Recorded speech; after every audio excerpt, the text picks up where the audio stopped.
Hello everyone. Today we talk about how to fix the app of remote play. If we go to settings,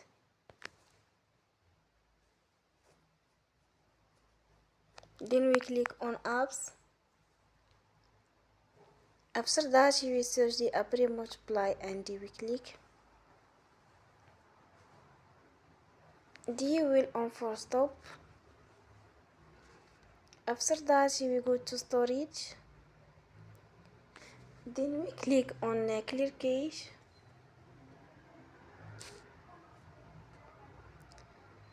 In the end, you will turn off your phone and you will recharge your phone again. Don't forget to support us by like and subscribe. See you next time and thank you for watching.